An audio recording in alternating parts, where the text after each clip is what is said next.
Dallas is getting ready to welcome the world for the love of one game, soccer.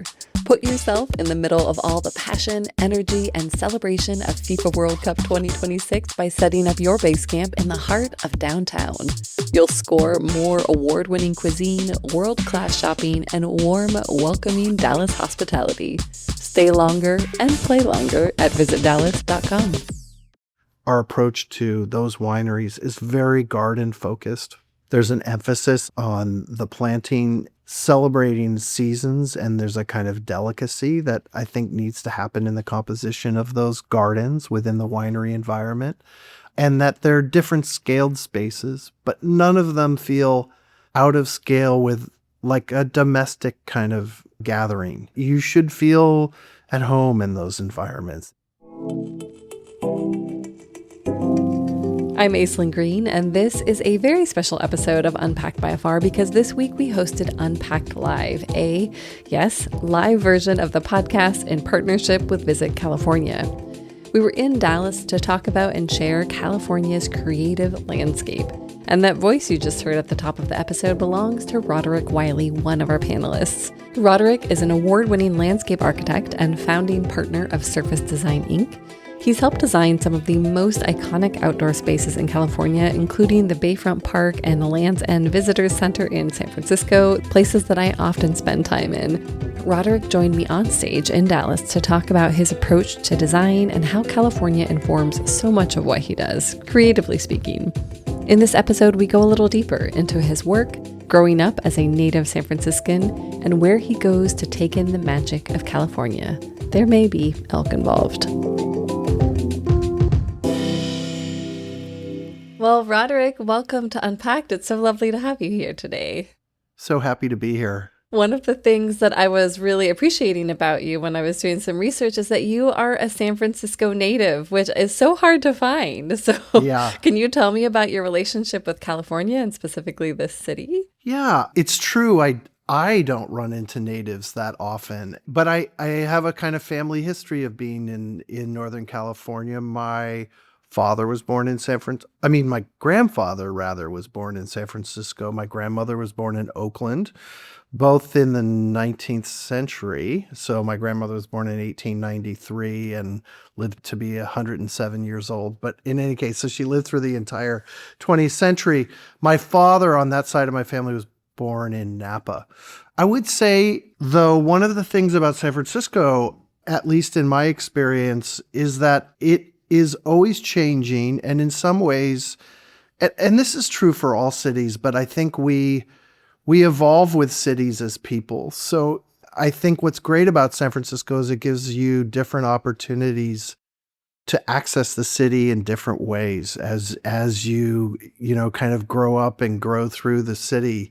So I do different things now than I would, 20 years ago, obviously. But I think those opportunities are there in a place like San Francisco. In other words, there are so many different ways to access the city and Northern California. So I feel really lucky in that regard. I grew up in the 70s and the 80s in San Francisco, and it was a sort of wilder time, I think. And that's not just specific to San Francisco, but it certainly was a time, there was a kind of a freedom that I think one confronted in San Francisco in the 70s and 80s. And so I think it had a very formative influence on my creative process and a kind of openness that I appreciate in retrospect. What do you think that was about? Or do you have like an example of kind of something then that might parallel the way that you create now? I mean, my parents, who were not necessarily artists, were always taking the kids to explore the city. And so that might have involved going to galleries or museums, but it also might have involved going to the opening of Green's Restaurant, which at that time was a vegetarian restaurant that was open and serviced by Zen monks. So I think there was a kind of curiosity that was encouraged not only by my parents, but by the city, that there's a sort of wild frontier that we can take part in. How would you describe, because it's a very different landscape today in many, many ways, Yeah. creative in some respects. Like, how would you characterize San Francisco now and what you feel like is present in terms of creativity or artistic expression? I think it's still there. I think the mediums always change. I think that people come to the West Coast often to sort of shed the inhibitions and some of the history. So obviously the big kind of influence in culture in San Francisco and the Bay Area is technology. And I'm not, intimately involved in the development of technology, but it's a fundamentally creative pursuit. I don't know many other cities that really could accept the idea of driverless cars. And in fact, San Francisco has. Yeah, And yeah. now as I drive around San Francisco, they're kind of like in my way sometimes. But in fact, I also take them all the time. And it's kind of, I think that sort of is the opportunity to kind of imagine that might be possible to me, feels connected to the Bay Area and to San Francisco. Yeah. And I think that's such a nice transition into your work because I see so much curiosity in what you do with surface design and how you approach each project. And transitioning into this next question, I was watching this, I think it was from 2022, this Harvard talk, and your friend Gary Hildebrand likened you and James to crime scene investigators looking for evidence so they can build a narrative construct of what happened in the formation of a site. I mean, that's curiosity and quite an introduction. So how would you interpret your business name and what you do and how you apply all of that thinking to the natural world? Our name, I feel like, is absolutely connected to the idea that we are shaping the ground and that we are touching and composing the experience of the ground. And that curiosity, I think, is essential to what James and I do, is that there always is a solution available to us, even if we haven't found it yet. I kind of reflect on the work that we've done over the years, and I feel like it's almost the best description of it is almost the way that filmmakers will enter a site and try to make sure that they really are attaching their work to the essence of the site. And so that happens in all of our projects, whether it's a site being very specific to, let's say, San Francisco, or whether it's trying to at least contribute in conversation to a project in Detroit, which is a city that's far away from San Francisco, but I think is something, we have a project there that's just completed, the Hudson's project. And so there's a lot of research that goes into all these projects, but ultimately there is a sense of like attaching some intuition and curiosity to these solutions. I'd love to kind of talk about some of the more iconic ones. So living in the Bay Area, I'm familiar with the Land's End Lookout and Mission Bayfront Park. So what are the projects that you feel like, as we're talking about these different kind of lenses of creativity and listening, that really stick in your mind, that you feel like represent that? Well, I think the funny thing about the two projects that you mentioned is that as a San Francisco native, we've sort of had projects all around the perimeter of San Francisco, of the peninsula. Yeah. So the Land's End project, which was a project above Sutro Baths, near the Cliff House, all about access, visual and otherwise, to the Pacific Ocean. And so our design strategy was to embrace and kind of elevate the idea of these dunes that are part of that bigger landscape and allow people to access that, I would say, with all the senses, ideally. But as we kind of have gone around the peninsula, we also worked with the Parks Conservancy here based in San Francisco on a plaza at the Golden Gate Bridge. And then as you kind of wind around the city there to the bay side, there's the Bayfront Park project, which is all about access to the bay. So to me, I mean, obviously I didn't expect that this would be the work that I was going to embark on, but I'm so thrilled to have these kind of moments, these little sort of dots on the map that are all public projects that are like the celebration of this like really, truly extraordinary kind of place in the world and the differences. The Pacific Ocean is this formidable moment and to me incredibly inspiring, but it's a kind of rugged environment. And then the Golden Gate Bridge is obviously celebrating this people being in San Francisco and across the bay. And then the Bayfront Park is really a celebration of the maritime history here. That's so interesting. And, I've spent a lot of time in all three of those places, not before I realized that you were a connecting thread. Like my partner works at the Mission Bay Hospital, UCSF Hospital. So she goes and has lunch there all the time. Yeah, it's amazing. Is there a part of San Francisco that you haven't explored or touched in that way that you would like to? I really love the coast just north of San Francisco. So Point Reyes and Inverness and all along that coast. I feel a little hesitant to say that I want to touch it because I kind of want it to not be touched. But I love the idea that people have access to that.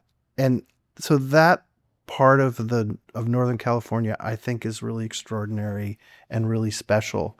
And so it seems like quite a responsibility to touch it in a way that allows people access, but doesn't necessarily transform the power of that place. There is a rawness in certain places, right? Like that you wouldn't want to lose. Absolutely. So, or an untouchedness. I don't know. Yes. Like, Yeah. As you mentioned, you've worked quite extensively outside of the state and outside of the country as well. So I'm curious to know how you bring this California mindset and this creativity listening to projects like the Museum of Steel in Monterey, Mexico, the Smithsonian South Campus in Washington, D.C., obviously Detroit. So how do you approach projects like that? I mean, in addition to us being generally curious people, I think that California I've given this a bit of thought because how do we basically contribute to these other environments? And ultimately, I think there's a kind of optimism that is part of the life of California that we bring to those projects. The Museum of Steel, which is a museum of the steel industry in Monterrey, Mexico, is something that, we didn't have a lot of resources in terms of a huge budget. But what we did have is a client that was willing to go along for the ride and use these elements that were already on site and to transform them to tell the story of that site. And to me, that speaks to a kind of optimism that is our baseline, which is we can solve this. Maybe we need to kind of redirect the approach. Maybe we need to kind of rethink what refinement might be in a particular project. But that seems really fundamental in our approach to other places. The other example I can think of is we did a 40-acre project in Seattle along the Sound. Some of it's for Expedia Inc. So it's a kind of campus project, but it also is a public part of the Sound. And I think, the first thing we did was we met with soils engineers who were trying to find any kind of microorganism they could to figure out how this site can actually thrive. The site was like a garbage dump, essentially, that wasn't actually there before. And they found some tiny little microorganisms that then ended up being the basis for the soil makeup. They injected those microorganisms into compost and made compost tea and created this like whole regimen to create a thriving, healthy ecosystem within the project.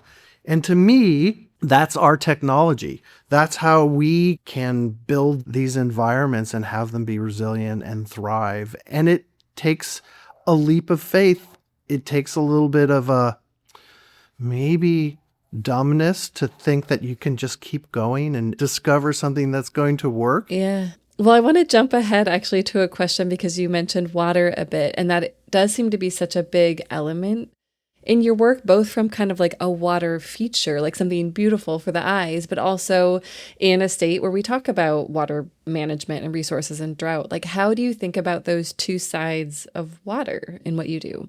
Well, I think where there is scarcity in terms of water, that the insertion of water in a landscape is so powerful and I think that is our baseline for how we want to compose with water in the projects. Obviously, there's so many opportunities for water to affect light in a space or reflection. And those are things that we're very excited about as a tool to elevate the sort of immersive quality of a landscape. But I think we also know that this climate, this sort of, we'll call it sort of Mediterranean climate of Northern California, is incredibly impacted by water. So when you see it, it's this kind of immediate, almost, I think, a kind of recognition of how powerful water is in this environment. That said, we are designers. We are people that are completely committed to the sort of visual and oral impact of things like water. As designers, meaning as people wanting to actually have visual delight. I mean, like, beauty is not something that designers are always immediately wanting to discuss, but it's really essential to what we can contribute to a project, is the idea of visual beauty, the idea of some kind of poetic kind of contribution to people's experience of the place. That's what I think we do. And so water is another tool for us to do that. We are completing a project right now, and it's a smaller private project, but we wanted to create sort of like a datum for being in this courtyard space. And we thought water would ground it somehow. So we started looking at weaving as a texture that would potentially, excite water, that would create movement and have sort of light texture attached to it. So that led us to collaborate with a textile artist that we're friends with, Liz Robb in Los Angeles, to create these huge woven panels that were then cast in bronze by our friends at Blue Barn Arts, who are fabricators. And then that pattern ended up being a little bit informed by music that I am familiar with. I have an undergraduate degree in music. And so I was really interested in Steve Reich's early phase music. So we thought, wow, if we can kind of create a very subtle patterning, an oral patterning that's attached to the surface of these water panels, that might kind of result in something we maybe haven't seen before.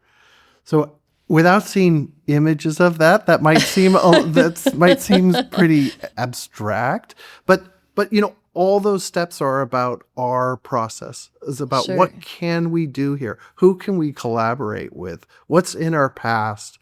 What can we bring forward? Absolutely. And it seems like you're also thinking about all aspects of the final result, like not just how is it going to look and what is it going to spark, but like how will it sound? Or Yes. you mentioned in a talk, I think, or in a story, like you have to think about a water feature if there's no water in it. Like, Yes. So it just is really quite 360, it seems, in the way you look at it. Yeah. It's the 4th of February right now. And as you drive out of the city, not even very far at all, or maybe in the city even, because we've had rain, everything is like green, Yeah. verdant, and kind of like glowing a little bit.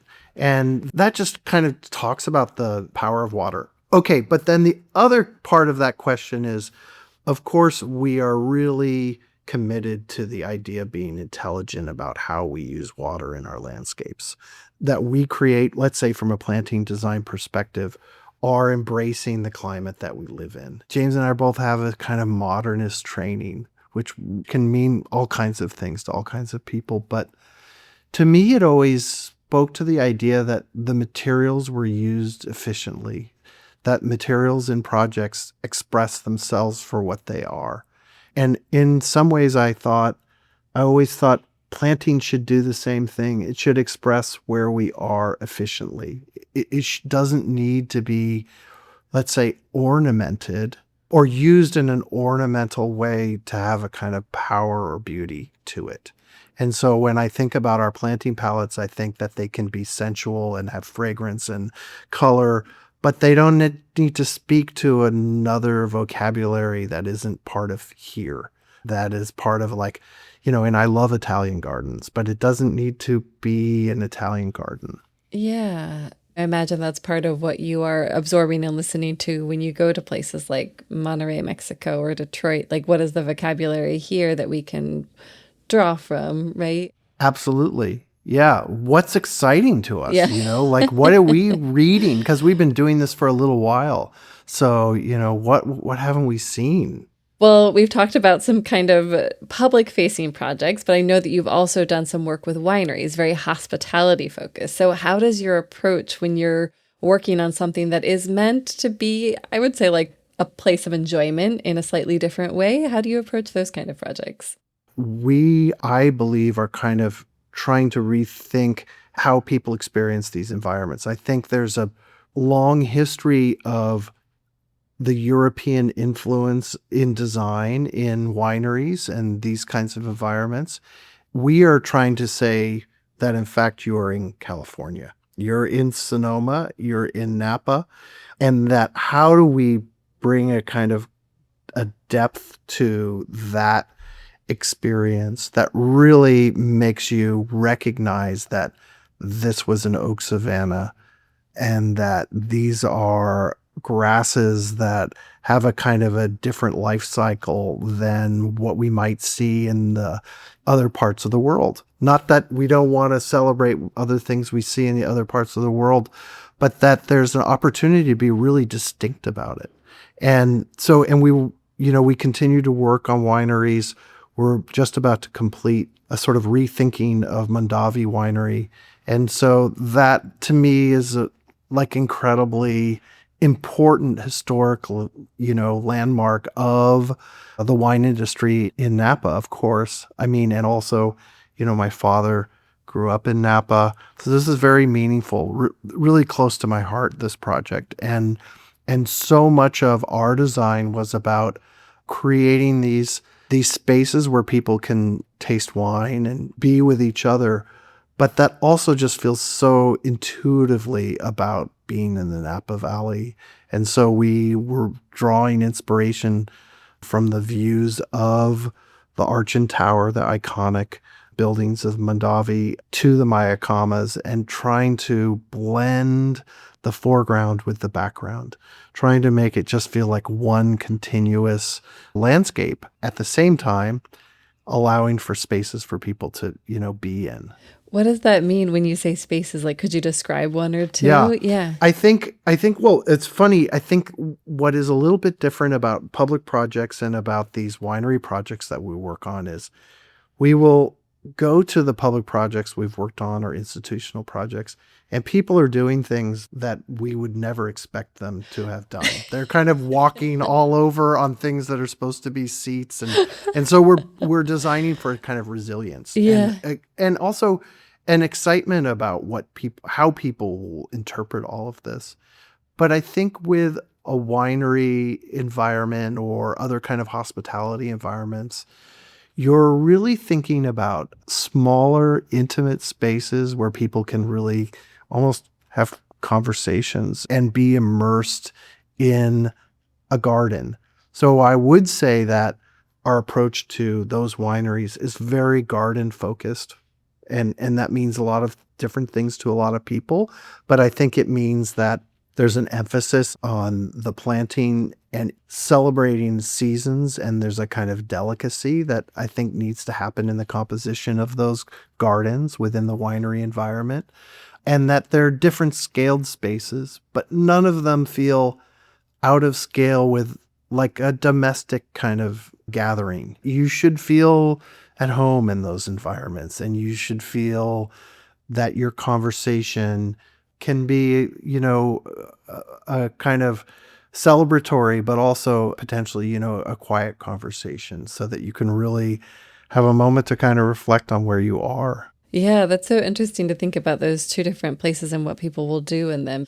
What are one or two other wineries that you would send travelers to who are coming to California and want to experience some of your work? Well, we've worked with an architect based in San Francisco, Aileen Darling, who we love collaborating with. We're working with them on Mondavi, but we also worked on Faust with them, which I think is a really great experience. It's a Victorian and it has a kind of amazing history. And our project, from a planting perspective, we were thinking a lot about color and the idea, the mythology of Faust. And so we wanted all the sort of planting to go from light to dark as it's connected to the mythology of Faust, the descent into this kind of darkness. And it has a beautiful view of the valley. I think it's a really great place to visit. We worked on Buena Vista Winery, which is also a really important historical site in Sonoma. And the two sort of historic buildings that are there are just a kind of a marvel to see. And it's kind of sited, I think, beautifully. You know, there are projects we haven't worked on that I really think people should visit. I think Scribe is a really great place to visit in Sonoma. Aileen Darling, the architects I mentioned, worked on that project, and Terremoto, based in Berkeley and Los Angeles, worked on that from a landscape perspective. I think it's a really kind of amazing, less formal way to kind of experience a winery.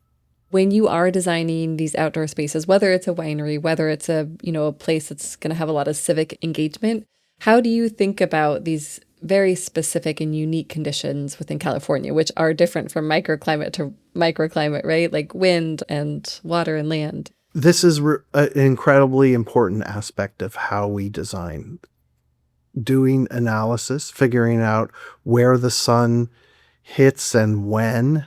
And there are things that also, I guess I'm not that hesitant to expose people to. At the Land's End project, people are blasted with the wind from the ocean, and I think that's actually pretty great. If you have a place to run away to that's warm, or coffee nearby or something like that.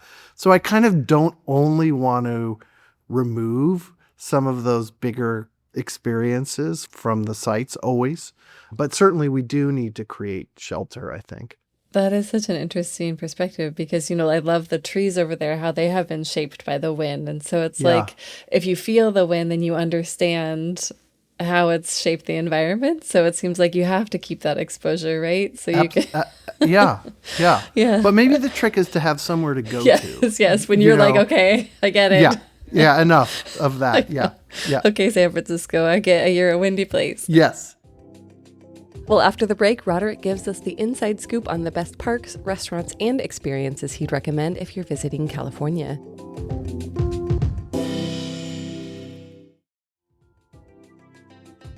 We'll be back with more World Cup trivia after this message from our sponsor, Visit Dallas. I love traveling to a new place or exploring a new facet of a destination I've been to before. And in our Unpacking Your Next Trip series, experts share the secrets of the places they call home. Experts like Noelle Laveau, who is getting her home city of Dallas ready for the World Cup and has a great cocktail recommendation. When I first moved here, I didn't drink tequila, which I found would be a really big problem if I was going to stay here. So I adapted. I have to say, on what most Dallas locals will tell you at some stage of their life was their favorite margarita, and that's the Mambo Taxi from Mi Cocina. And so frozen is the way to get a Mambo Taxi. Salt on the rim. It's wonderful. You should probably only have 2, but you'll enjoy them. You can listen to my full conversation with Noelle and a bonus guest at the end of the episode. And start planning your World Cup visit to Dallas at visitdallas.com. Now, back to the episode.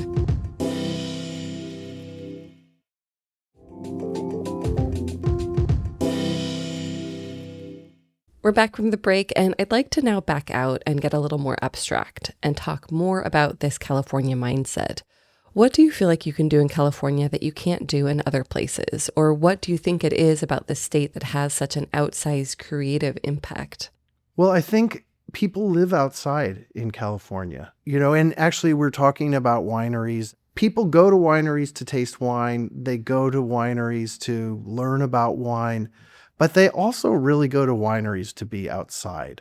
And so I think that emphasis, even thinking about modernism in California, there was always this idea that we would be living inside and outside. And so that seems like something we don't need to convince people of, the value of their outdoor environment, how much time they are going to spend there. So I think that's really unique to California, and that we can be outside so much of the year. And it's funny because people complain about San Francisco being cold, but not that cold. No. I mean, it's just maybe cold in July when the tourists come and then they're like, what's happening? Yeah. Yes. How do you teach that? Because you teach, like, what is that experience like for you when you're trying to kind of communicate? Well, so James and I teach at the Graduate School of Design at Harvard. We just completed a fall studio. It's a design studio, and our site was the DeRosa Preserve in Napa. And the subject was about wildfires in California. And if as designers, we can kind of rethink how we deal with the landscape on a kind of larger scale. So a lot of our studios have a kind of difficult question at their base. The studio before that was in Iceland. We were looking at geothermal energy, which of course Iceland is, supplied by geothermal energy, but also about bathing. And I think that's not a bad way to characterize the way we teach, which is we want to think about these really stunning environments. We want to think about the opportunity to rethink things like energy. How does that affect the landscape? But we also want to put you in warm water for you to kind of have a moment to really experience the place. And so our students are kind of along for a fairly immersive ride. We spend a lot of time with them. We don't spend as much time as some professors on readings, and a lot of it is very much about conversation and experience and iteration and trying. So much of what we contribute to our students is to define what their interests really are and help to build confidence in their creativity. That's really, and I think that is a California approach to things, I have to say. It's hard to say, these are big ideas, because of course there are people from all over the world that would say that's their methodology. But in the context of like the Harvard Graduate School of Design, I feel like that's a slightly different perspective. And I think it's appreciated. Yeah, I know it's appreciated. Do you find that you have to convince students of that who have maybe not been raised in that way of thinking sometimes? We're really open-minded. We're like, do what you need to do. This is like for you. We're professors, but we're working for you, believe it or not. Yeah. So please, articulate what it is that you think you can get from us if you're not getting it. Yeah, that's so interesting. And the idea of creative confidence, wherever that leads you. Yeah, it's pretty confronting, actually. But again, as I said kind of earlier, I don't know, James and I have funny little blinders on sometimes. I feel like we don't understand things, and so we just have always just kept going. Back to your soil note. Yeah. How do you design places that feel like California without feeling like cliches? You do it as a composition. It's about creating a space that directs someone visually and spatially towards their surroundings in a meaningful way.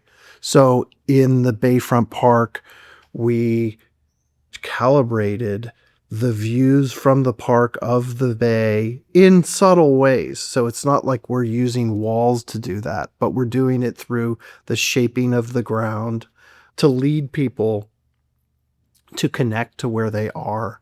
in a way that's not didactic, I think. But there are some moments of a slightly heavier hand. In the Bayfront Park, we used reclaimed pieces of the Bay Bridge because the Bay Bridge was demolished, and we entered a program with Oakland Museum to reuse some of those pieces. I mean, we're not really trying to beat people over the head with those connections, but we're trying to set the ground for, again, for curiosity and to make those connections.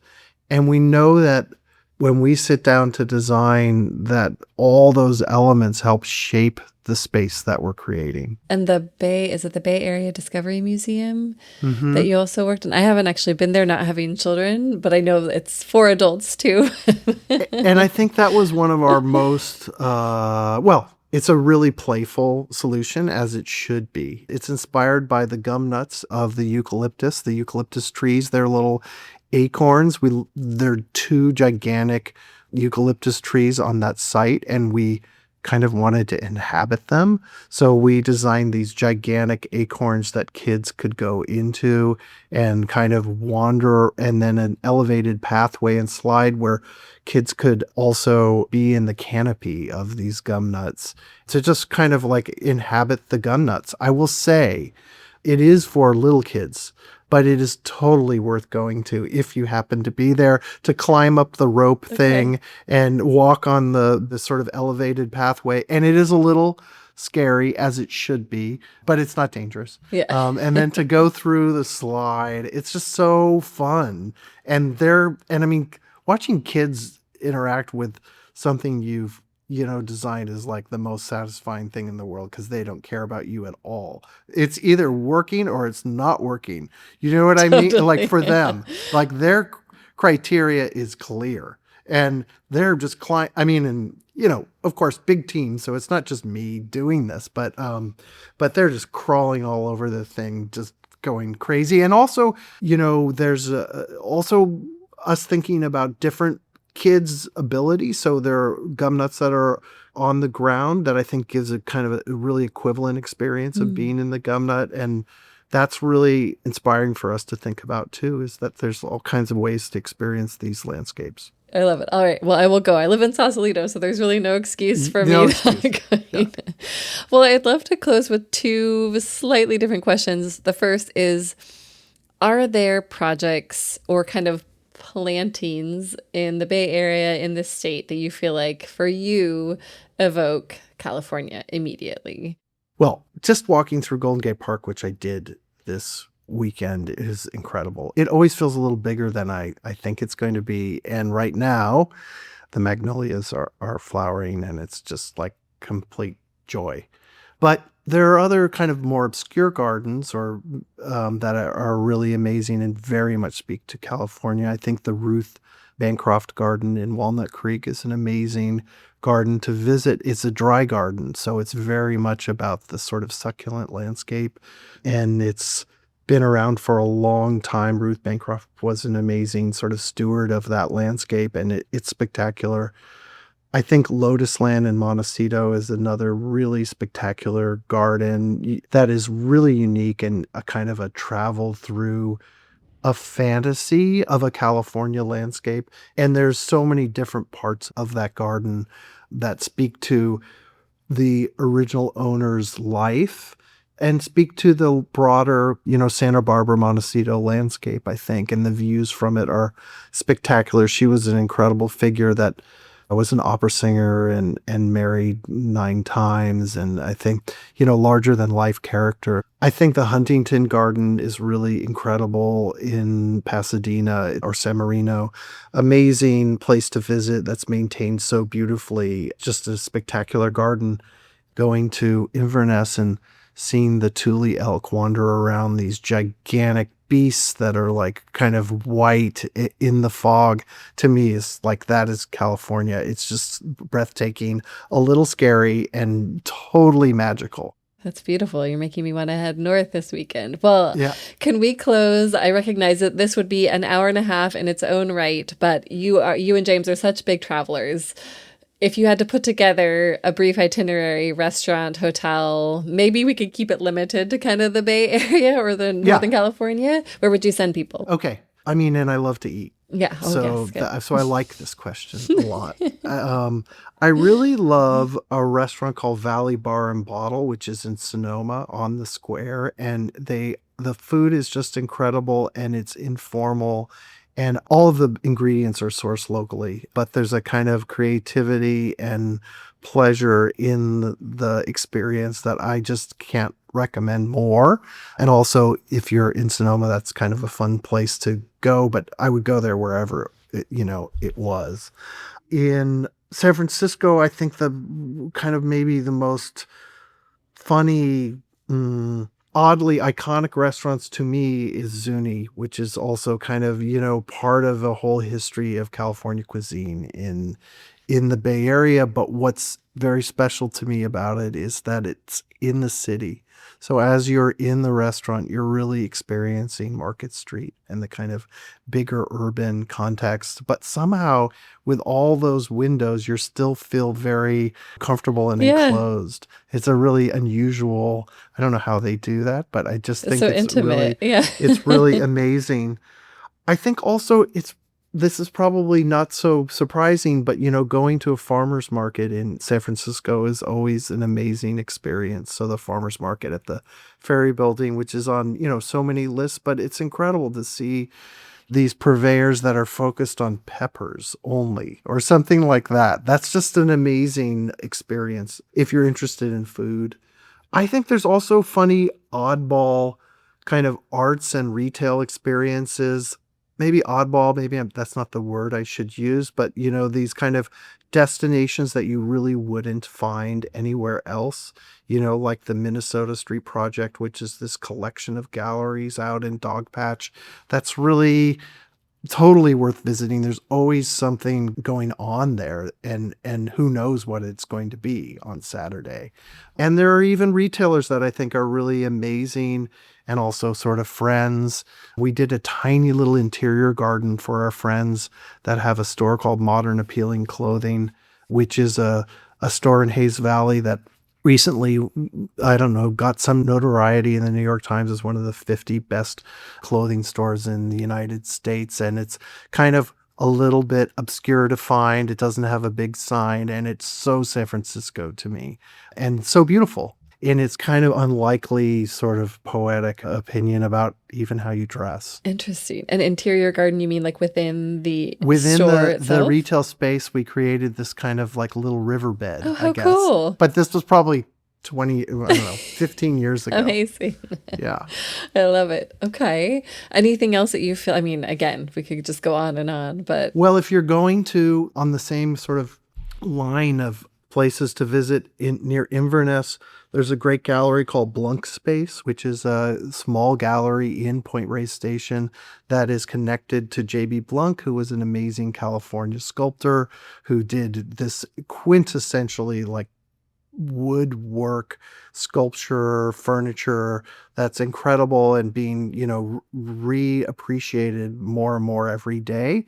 And his daughter has a beautiful little gallery space in Point Reyes Station, which is kind of continuing his legacy.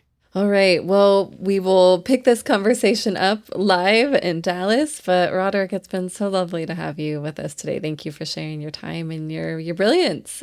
Absolutely. Thank you. This is so fun. Thank you so much to Roderick Wiley and our event partner, Visit California. If you want to watch a live recording of the events, you can see our YouTube link in the show notes. We've also included there more information about Roderick, his work, and of course, all of his travel suggestions. Please check out our other Unpacked Live episodes featuring architect Barbara Bester and the writer and naturalist Opie Kaufman.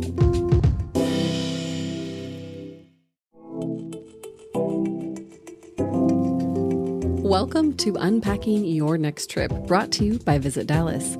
This June, Dallas will host 9 FIFA World Cup matches, the most of any host city. So it is an electric time to explore the city. And to unpack it all today, I'm joined by 2 Dallas locals who are going to share what it's like on the ground right now and all the amazing reasons to attend a match and stay a little longer. First, we have Noelle Laveau, the Chief Marketing Officer for the North Texas World Cup Organizing Committee. And then we have Jonathan Thompson, a freelance journalist and, as you'll hear, an England native who now calls Dallas home. Jonathan and Noelle, welcome to Unpacked. It's so nice to have you here. I'd love to start with the vibe. What does it feel like in the city right now, and what do you expect come summer? Well, the city right now is already buzzing, honestly.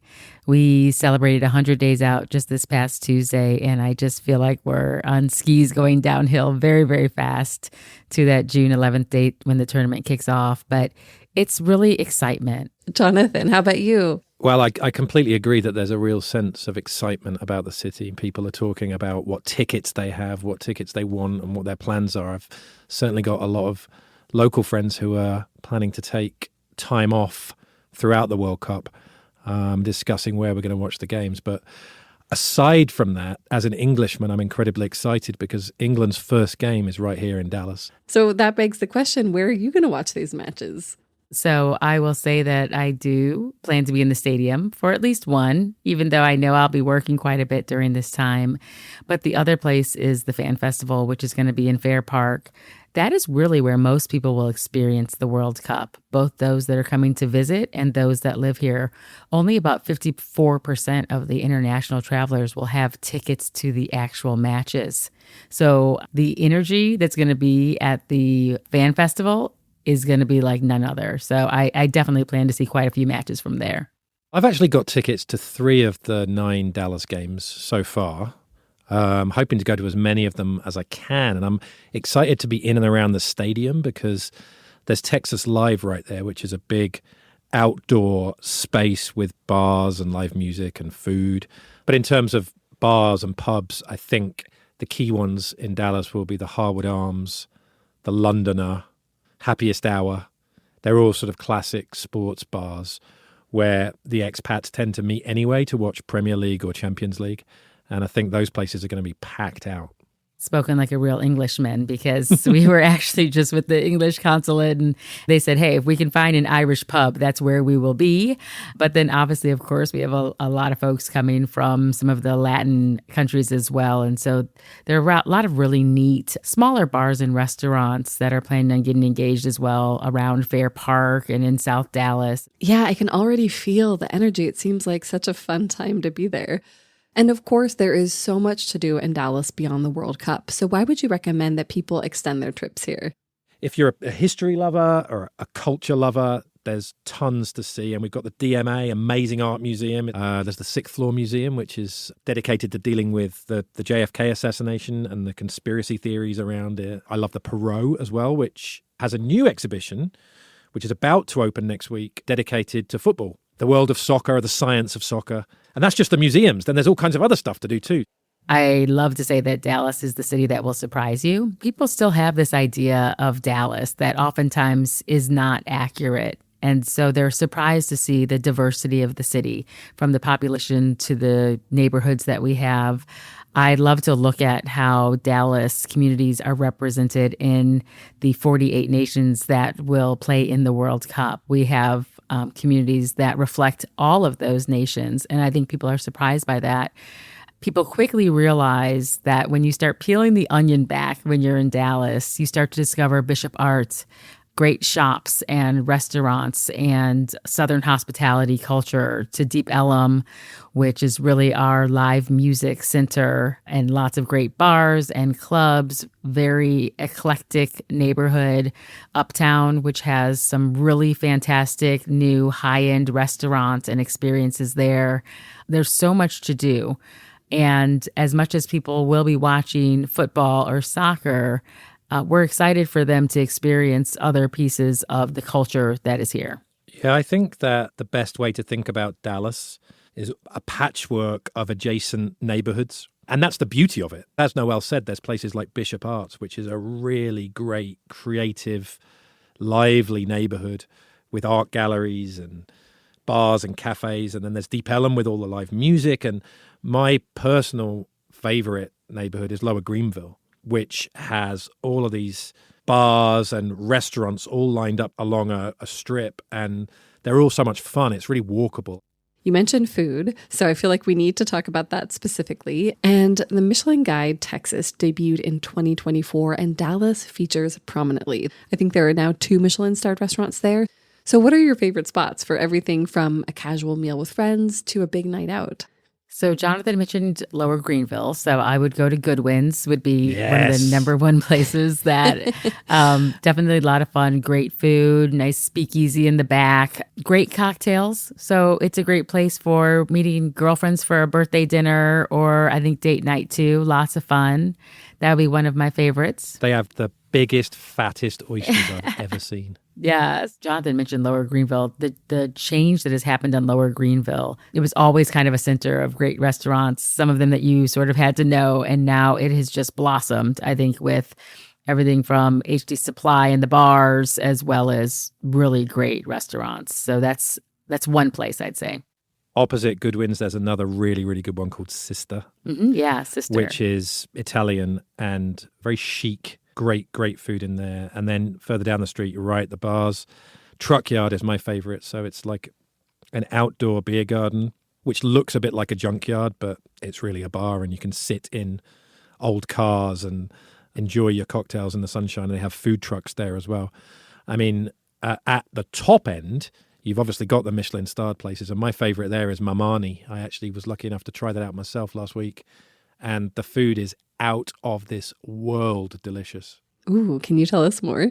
Okay, so Mamani is an upscale French restaurant. It's in Uptown. It's new. It gained its Michelin star within 8 weeks of opening, which is an incredible feat. And it just is extraordinary food. It's the kind of food that once you've tasted it, it kind of lingers on the edge of your imagination for weeks afterwards. I loved the veal. I have an incredible asparagus dish that just melts in your mouth. And they also have this extraordinary dessert, which is like a kind of crusty, crunchy donut with cream inside. And it just kind of explodes in your mouth. It's just amazing restaurant. Really hard to get a reservation there, but the trick is to book for the 5 p.m. seating where there's normally availability. I love that. And that's a real treat. I think the Dallas dining scene is spectacular. It's up there with the best. And Bon Appetit magazine actually named Dallas the restaurant city of the year recently, ahead of Los Angeles, New York, Chicago. And I think a lot of chefs come here because it's cheaper. It's cheaper to rent premises than it is in Los Angeles or New York. It's cheaper to hire staff. You can have more space and you can try things out a little bit more. You know, there's not the intensity that there is in those coastal cities. So the food scene here is a big draw. And when I speak to people from London or from New York or from Los Angeles that are living here or visiting here, they all say the same, that they're blown away by the food scene. What are some of the other cuisines that you think travelers, especially people coming from overseas, might be surprised by, and some of your favorite places to eat? So we know Japan is going to play a game here. My favorite Japanese restaurant is Namo. Absolutely amazing restaurant in West Village. It's very small. You might not find it if you weren't looking for it, but trust me, you want to go there because it is spectacular food. Love it. Noelle, how about you? You know, it's funny. When I was at Visit Dallas as a chief marketing officer and doing focus groups around the nation, we always thought they'd say Tex-Mex. And rarely did they say Tex-Mex. And then I started realizing that you kind of have to understand Texas to understand Tex-Mex. So it was a funny experience, because as someone who is a transplant to Texas, when I travel, when I come home, the one thing I want is Tex-Mex. You kind of miss it when you're other places. So I'm going to say they should try Tex-Mex. And I think that before they leave here, they'll be saying the same thing. Like, before I leave, I have to have more Tex-Mex. Yes. Of course, washed down with a margarita. That is true. And, you know, when we're in England, my wife, after about 8 or 9 days, starts to crave Tex-Mex. It's really odd. But when you've been brought up on that, I mean, it's kind of the ultimate Southern comfort food, isn't it? And I think people forget that the Tex bit of the Tex-Mex, in the sense that it's the kind of time-honored Texan ranching ingredients, isn't it? Like beef and cheese and wheat. Mm-hmm. And then you put that together with the flavors of northern Mexico and all the spiciness and the gooiness, and it's just, it's delicious. I'm feeling hungry for Tex-Mex just talking about it. All the sizzling fajitas and the crispy enchiladas. Wow. And actually, my favorite place for Tex-Mex is Las Palmas in Uptown. Okay, you took mine. Las Palmas is my absolute favorite. I love it. They have incredible quesadillas. Their guacamole is out of this world, and they make fantastic margaritas. I mean, you cannot go wrong at Las Palmas at the bar or sitting with friends. I would say for our visitors, it's great because you sit down in a Tex-Mex restaurant and you're going to have chips and salsa or guac right away that you're not going to pay for. And so it's an experience that when we go other places and they try to charge us for chips and salsa, we are all very confused by that. So definitely part of our Southern hospitality.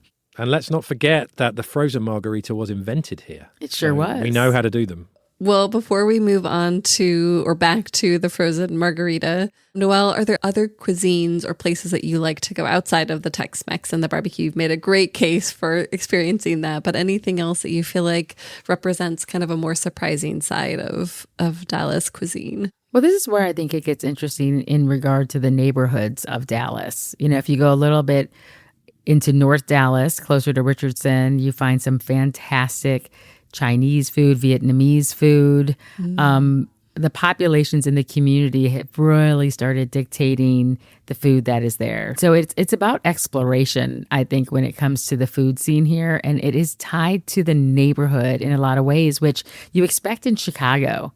I think it's kind of unexpected here in Dallas, but it is true that is the way it is too. I mean, there's literally every type of food you can imagine. I was actually researching this for a story yesterday, seeing if I could find a restaurant for all of the teams that are playing in Dallas. Oh, that's fun. And believe it or not, there are restaurants for every team, including a Jordanian restaurant, which I did not expect to find. And obviously lots of Japanese restaurants. There's a Croatian restaurant, and there's an Austrian restaurant as well, which looks like a lot of fun. Well, we have to talk margaritas. You both brought them up, and I have heard about the Margarita Mile, which apparently will be transformed for FIFA. So what are some of your favorite spots to grab a margarita, frozen or not? So when I first moved here, I didn't drink tequila, which I found would be a really big problem if I was going to stay here. So I adapted. And I adapted, I have to say, on what most Dallas locals will tell you at some stage of their life was their favorite margarita, and it's the Mambo Taxi from Mi Cocina. But what's really fun now is that there's a Mi Cocina right down in the middle of downtown at Clyde Warren Park, so the deck park that is there. And so frozen is the way to get a Mambo Taxi. Got it. Salt on the rim. It's wonderful. You should probably only have 2, but you'll enjoy them. What happens after you have 2? Someone takes your car keys away. Yeah, definitely your car keys, and usually they might shut you down if you're getting to number 3. So it's always a good time for a Mambo Taxi. But that's my favorite, frozen for sure. I love that. I mean, I've got to say that I'm still an Englishman, so I am a beer drinker. However, when I do, on the rare occasions I do have a margarita, I like to go to HG Supply Company, which is on Lower Greenville. It has a great roof terrace with fantastic views of downtown, and they do a really nice beetroot margarita, which sounds like it shouldn't work, but it really does. Interesting. Salted rim for that too? Oh, yeah, always. Yeah, I think I could get behind this. You can get behind it. Tahini on the rim sometimes, a spicy margarita. Lots of great places to get a margarita. It's definitely our signature drink. So you're drinking margaritas, which means that you're out enjoying the nightlife. And there is such a special energy during FIFA. So for people who want to go out in the evenings and celebrate, where would you send them for maybe live music, for dancing, for another cocktail? So I think there's a lot of different places, again, for this experience, which I think is what, like we've said, is fun about Dallas. Obviously, for live music, there's going to be several places in Deep Ellum. It's largely our main collection. And then also on Lower Greenville, and those kind of connect through to each other. But there's some little unexpected spots. The one I would say is an unexpected spot for jazz is called Chocolate Secrets. Ooh. And it's over on Oak Lawn. Great little place. They make all of their own handmade chocolates and truffles. So that's not a bad thing to go along with jazz, and great wine as well. So on Thursday nights and Friday nights, they always have jazz music, and it's just a great environment to be in. You feel very transported. Amazing. All right, Jonathan, how about you? Where would you send your friends? I mean, Lower Greenville is the ticket, I would say, just because there's so many options there within easy walking distance, and you can just go from one bar to the other, and most of them will have big screens showing the games as well. So in terms of hidden gems, there is a little spot called the Balcony Club in Lakewood, which is in an old Art Deco movie theatre, and they have live music in there as well. It's a really cool small club, which is very much a local secret, but it's opposite one of the best football pubs as well, which is the Blackfriar. That's a big Barcelona pub, which has big doors that open out onto the street. So a lot of the Spain games will probably be screening down there, and then you could go on to the Balcony Club afterwards and enjoy the music. I mean, honestly, this place is full of spots to go out. We haven't even talked about the rooftop pool bar scene, because a lot of the hotels have these great rooftop bars with pools. If the games are during the day, you could be in the pool with a margarita watching the game on a big screen. And that, to an Englishman, that sounds like heaven. I like how he said rooftop bars with pools. They're actually rooftop pools with bars, but right. But it does feel like a rooftop bar that happens to have a pool. That is definitely what it feels Things like. get mixed up after the second margarita. All right. Well, I would love to close with your recommendations and your favorite ways to fill your daytime hours, aside from the pools and the margaritas. Well, you can't miss shopping. Dallas is still a shopping mecca, from the Galleria Dallas to North Park, Highland Park Village. And there's quite a few shops that have opened up in downtown as well. We've got a lot of great Western wear, very high-end brands that people will love. There's also the Arboretum, which is beautiful. The Dallas Arboretum is a wonderful place to experience nature. It's also got a great children's garden there now too as well. Something very different and unexpected, outdoorsy, White Rock Lake. You can walk around the lake. I trained for a marathon. It's about a 10-mile run around there. And so people are out there crewing and boating, something else that people oftentimes don't expect to see in the Dallas terrain. We have quite a few trails. The Katy Trail, which runs through downtown. You'll see people running, jogging, biking, walking their dogs. There's a lot more outdoor things to do than people expect. All of those things are fantastic tips. I really like White Rock Lake in particular. And you can experience lots of different things there. You can go kayaking there, but you can also take these sunset catamaran trips where you get on the catamaran and they serve you champagne and snacks, and you just sail towards the skyline as the sun goes down. And it's really, really nice. Another thing is that Dallas is home to America's largest urban arts district. I think it spans like 20 city blocks. There's all kinds of theaters and performance centers like the Wiley Theatre, the Winspear Opera House. These are all world-class venues, and there's always something happening there. So you can normally pick up cheap tickets to really big shows on the morning of the show. So that's something that people might want to consider on days when there is no football. Yeah, it's a great tip. But I mean, honestly, there's so much to do here. You could easily plan a week or 2 weeks here for vacation without the World Cup. And then you throw the World Cup into that as well with this enormous football festival happening here. It's going to be just so much fun. It does sound like so much fun. So thank you, Noelle and Jonathan, and thank you, listeners, for joining Unpacking Your Next Trip. You can find more Dallas inspiration and start planning your next trip at visitdallas.com.